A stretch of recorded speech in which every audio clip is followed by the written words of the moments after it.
Hi, my name is Ketis. I use he, him pronouns, and I want to talk to you about race and class and blackness in Sunrise. Um, did I hook you? Are you going to watch the rest of it? Great stuff. Okay, so Ketis Gurma, he, him pronouns. I've been on staff for, I think, like 8 months now. I've been a hub coordinator in the Dallas hub for about 2 years. Um, I think I can comfortably say I love Sunrise. I love Sunrise, but like, do I really love Sunrise? But I do. But I wanted to talk about tensions in our movement since its inception and it being oftentimes very, very white and class owning or upper middle class or professional class. Um, and sometimes its inability to hold on to and maintain communities of color or low income folks. And in the last couple of years, there's been like a lot of really great strides. There's Principle 6 and thinking about class accessibility there. I think from a staff point of view, we've seen a lot more people of color come onto staff within the last year. Um, and it hasn't been enough. We currently don't necessarily have the movement, the cross race, cross class movement, to win the Green New Deal, and we could. And I'm talking about this now because we're going through this process of ratifying Sunrise 2.0.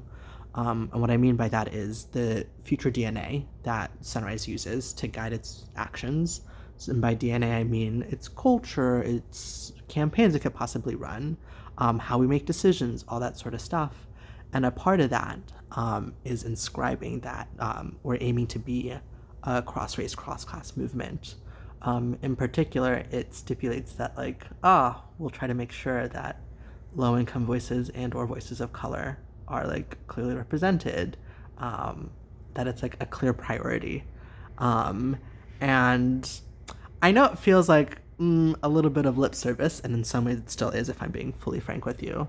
But it also is a written commitment to the kind of movement that personally I deserve, and that you deserve as well. And so I'm really excited for the possibility and prospect of not just low-income people or people of color thinking about this, but it being the responsibility and duty of white hub coordinators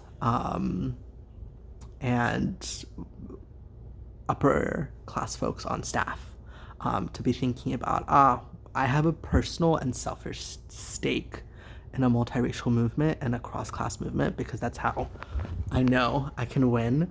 I'm sorry, there's a wasp in my room and it just came really close to me. And so I'm excited to vote on that part of the DNA. And I know it's going to be a struggle, and voting on it is not going to make it true. But I'm excited for the roadmap or the possibility or the expectation of this standard. And at the very least, I'm excited to be well, this was in the DNA. And so now you gotta listen to the Black people a little bit more. So if you're interested in that as well, please click the link and register to vote.